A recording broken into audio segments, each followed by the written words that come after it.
Thank you everyone for coming. I'm aware I am the talk just before we all go for lunch, so I will promise to keep you for ages. I will not ramble at you for so long, and thank you for bearing with me while I was troubleshooting. Nothing scary, I'm doing it in a room full of people. It's horrific.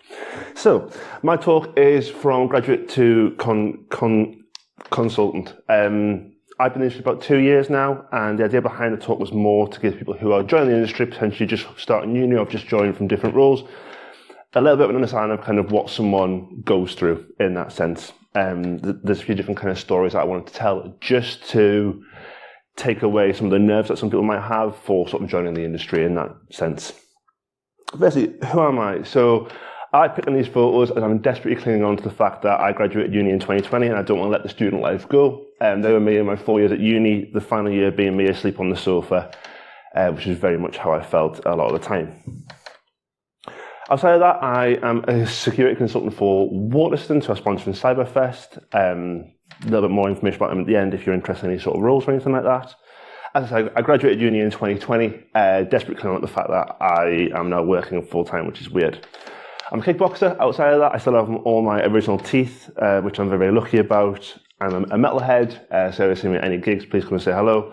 And for those that are fussed by it, I use Nano rather than Vim, and some people don't like that. So I'm very sorry about that, kind of. The idea behind the talk, as I said, as a grad, I found it really difficult. I found it very difficult in my own sort of belief in my sense for what I wanted to do. And I also realised that it isn't just for graduates here. There's a lot of people who've been in the industry for maybe a little while. And I want to thank you as well for all the support that I personally receive, but also that you give out in general. So just there's two sort of target audiences for this. Just a couple of disclaimers as you typically get, opinions on my own, and those who are grads may not feel this. I lacked a lot of confidence in my own ability. Again, you may feel just fine, and that's always really good to hear. And again, my former union employer, they're not representative of those in that sense. So, firstly, for grads, show of hands here. I can vaguely see, it's quite bright up here. Who is still at uni at the moment? I see a couple of hands, few hands, excellent stuff. Has anyone recently graduated, been in the industry of 2 or 3 years-ish? A few more hands, excellent stuff. Lovely stuff, let's get everybody. And those who've been in for sort of 5 years or more, rough show of hands. Excellent stuff. So really split room, which I'm loving. I'm really, really enjoying. So yes. For those still at uni and for those recently graduated, again, you may feel some of these. This, I feel, was me and still is me now, literally overloaded with too much information. I definitely felt there was a lot to kind of get used to when I first started. These are thoughts that crossed my mind and they may cross yours. I don't know anything. I don't want to ask questions, which really got me. I want to learn everything, as you always do when you're quite curious in this sort of world. And where do I even start? These thoughts are very, very normal and doesn't make them right in the sense that, again, we want to try and work around those. But the point with this is to show that you're not on your own with this. So, some tips for those kind of each thoughts, really. I don't know anything. This was a big one for me when I first left. I've got a story I'll tell in a moment for recent sort of clients and that kind of thing. You have a lot of information thrown at you when you're at uni. I did 4 years. And again, mountains and mountains of information is trying to digest anything, but then trying to apply it to a practical sense is very, very difficult. And I think the biggest point to raise for us is that in time, things will improve. You will be able to confidently talk about areas of interest and so on. You'll be able to talk to, if you go into a sort of consultancy role, which is where I'm based, you will have more information that you can confidently talk about your abilities depending on what area you kind of go down. Give yourself time. Don't think that you have to jump into it on your first day and know everything and be able to talk about everything that you need. I don't want to ask questions. I really struggled with this. I didn't want to seem stupid. I didn't want to feel the imposter syndrome kick in, I think was the big one. But asking questions is the only way we're going to learn anything. And it's scary, it's horrific, and again, everyone in this room can probably attest, didn't want to ask a question to a colleague, to a friend at some point about their role. But it is worth doing. And a good mentor will give you the time that you need to learn and won't mind putting things in different ways if there's certain ways that you want to learn. Biggest advice I can give to those is to take notes any way you want. Take notes however you please, however's worked for you. It shows your interest and allows you to look back. I don't think there's a day go by where I don't refer to notes I've taken on previous engagements, because again, they're always worth knowing. I want to learn all the things. This is a big thing. I didn't really know where I wanted to go in my career when I first started. Again, I'm still relatively new and things may change, but I do enjoy my role and I still want to learn everything. And the biggest thing is there's always cool things out there. There really is. An example of that is that my Twitter bookmarks are ever expanding. I need to go through and review and find out what I actually should delve into, because there's so many cool things in there.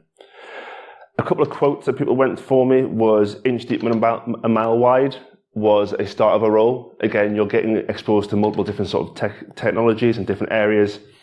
It's worth, again, just getting flavours of each one to begin with. Another one was leaning more towards the burnout side of things, was it's a marathon, it's not a sprint. Hopefully you're going to be in the industry for a long time. You don't want to burn out within the first 6 months and end up really struggling. Again, you've got a long way to go and a lot to learn in that sense. I think if you want to learn everything, pick a path. Again, whether you're thinking as broad as sort of red team, blue team, there's different areas you can go. You can pick a path and you can always change later. People change areas of interest all the time, and it's always good to do. Where do I even start? That was another big one that I really struggled with, and I think the biggest advice I can give is what's piqued your interest. If it's everything, fantastic. Let's start with those little areas of interest. For me personally, I started with my Sec Plus, and then realised that again I wanted to go back to basics and let's try very, very basic. I went on to try Hack Me Again. Many people in this room will have heard of that, and I think I personally love it. It gives really, really good, solid grounding for, again, different areas, and you can explore further and further. There is other options out there as well. But I think, for me personally, what is a really good, solid grounding. So, my journey, very briefly, aware I am starving as well, so lunchtime is very much calling. So, my first 6 months, I joined a help desk. I, again, wanted to get exposure to a little bit of the help desk, and then I moved over to a SOC, again, getting very used to just getting exposure to as much as I could. After about 6 months, I joined the consultancy team, and I've been there ever since, been there about 18 months now. I've led my first project within the first 6 months. I did a Cyber Essentials, basically a Cyber Essentials Plus gap and analysis, which again was amazing and taught me quite a lot about how the business side of things work. That was really, really, really interesting.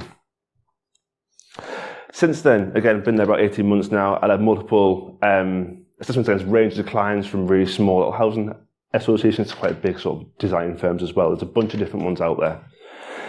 Supporting the team, building sort of pen testing offerings and so on.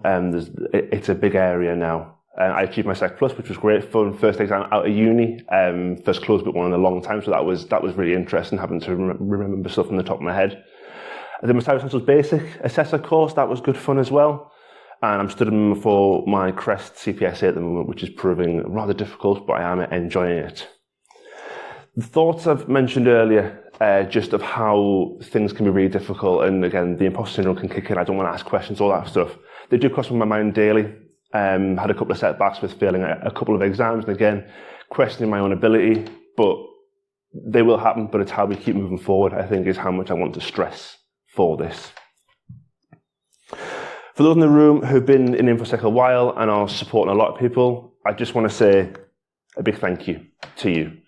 Conferences like this, everything that you do is phenomenal, and yeah, I can't play any more than just say thank you. You do so many amazing things. I'm sure mentees, if you have anything like that, will feel how I felt before, but will also be thanking you at the same time. And I think I've heard from people who are mentors that they absolutely love it, and it's something that we always ask that people do more. And the biggest thing is that your experience and expertise is always valued. Very well, it's near lunchtime, so I don't want to keep people much longer, but no, thank you very much. And has anyone got any questions? That's my Twitter. If you have any questions, please come find me, message me on Twitter, anything like that. Please come and have a chat. Thank you, everyone.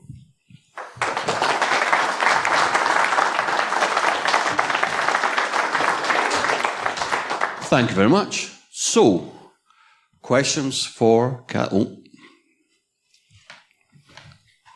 Straight away.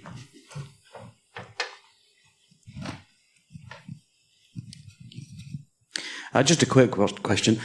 Curious what your degree was in, to see how you progressed from whatever course you chose into the profession you've gone into. So I did an ethical hacking degree. It was 4 years, and it was very, I loved it. I really, really enjoyed it. Transferring the skills was very different, as it was quite heavily Linux focused for my sort of bachelor's in that sense.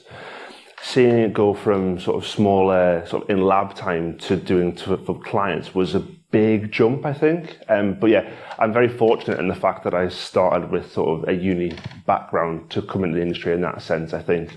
But yeah, it is still a big jump of going from an academic sense to a work sense. But no, it was a big change, but valuable at the same time. Okay then, fine. Didn't want you to work for. Could I just ask, in your degree, did you do anything about business and how business works and what you would be doing in the business and how would you? Wasn't necessarily covered in that sense. From sort of memory, I can't really recall how a business kind of works. Again, we cover very basic, like here's how you can set up as a general network. So we'll take sort of AD as the example. We did cover a little bit of AD.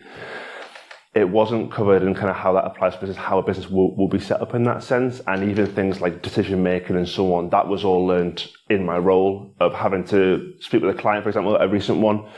It's two users and trying to work out how to apply certain controls to their estate, whether that's going to affect their business on a day-to-day basis, and how it fits in with their budget and so on is really difficult. But again, that all came from on the job, really, was the main thing. Any other questions? Oh, all the way back you.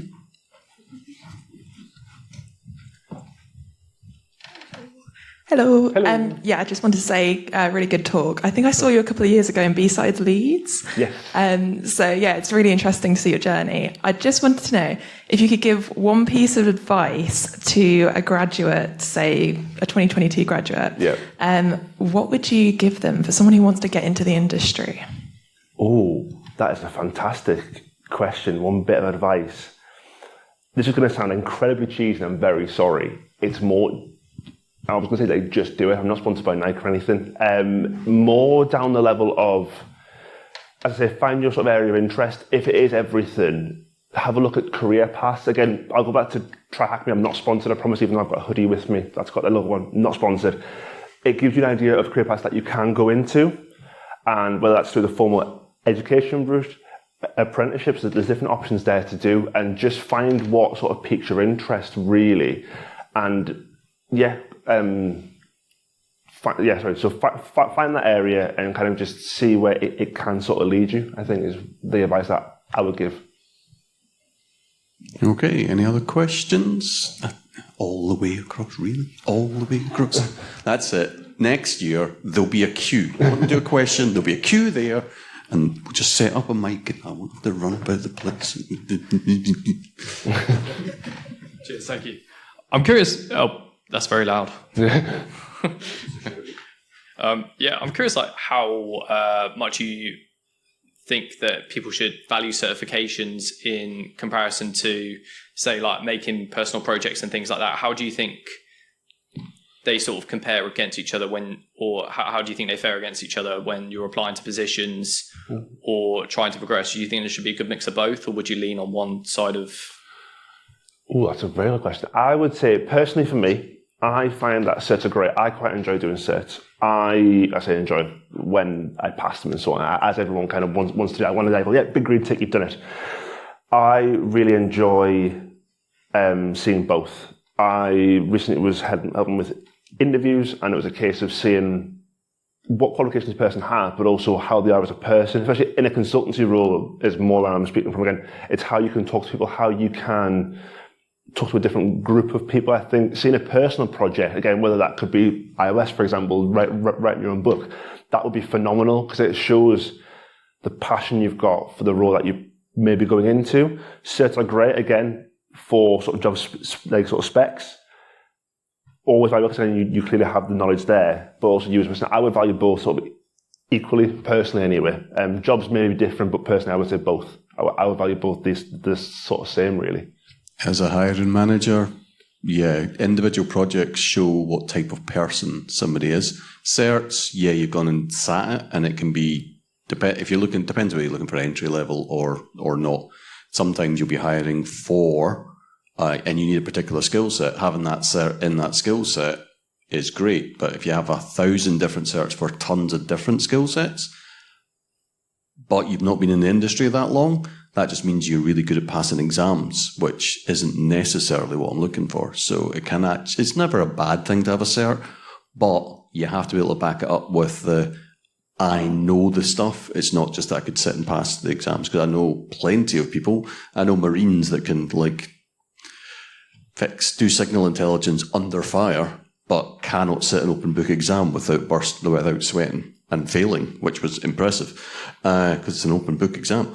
Certs are great, especially in some businesses where you need them to sell your services as a business and stuff like that. But personal projects and showing what excites you, that can be really telling about a person.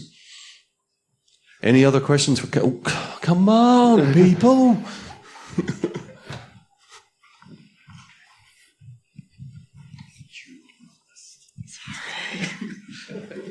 How much of a culture shock was it switching from being in academia, doing your bachelor's, over to being full-time in the workplace?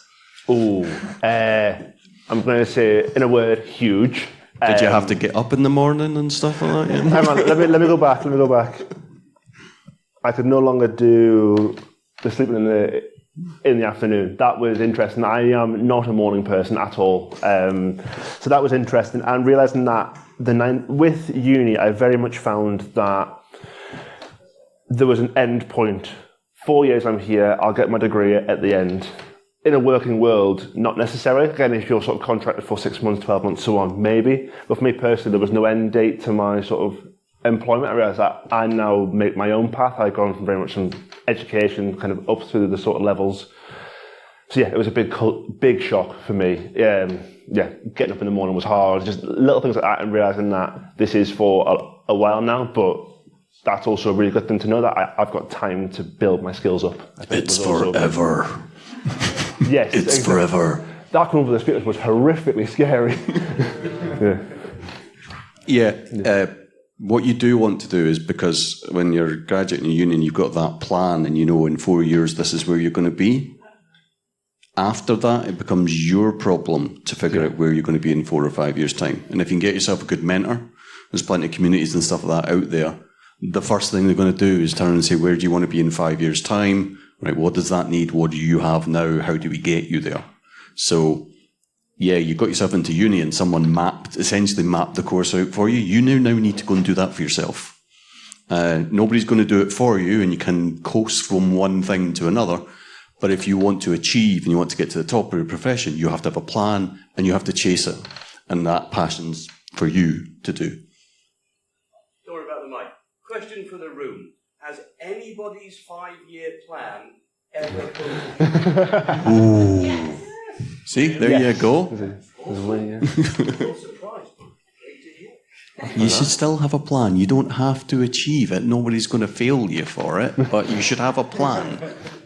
Well, you're going to fail yourself for it. But... Always, well, that's fine. Okay, any more questions for Callum? Oh, come on. Why are you asking a question? Rude. So you graduated during COVID. How do you think that affected your career progression? So I joined a new job working from home for 12 months. That was weird. I very much enjoyed the fact that, again, I was still at home and I had to commute to the office and all that lazy student life, I'm going to call it, because I was still, again, not used to it. I definitely found that it makes it different for getting to know people. Knowing people through a screen is different to knowing someone in person. I definitely think that's the big difference. Is if you can and you're willing to try and meet the people in person is the biggest thing. But again, obviously, Teams is always good, but you do get to know people a little bit better when you're sat face-to-face having a drink and like a coffee or whatever. That always is better, I think. Any more questions for Callum? Yeah. Watch it, you. Okay, then. Another round of applause for Callum, because he was amazing.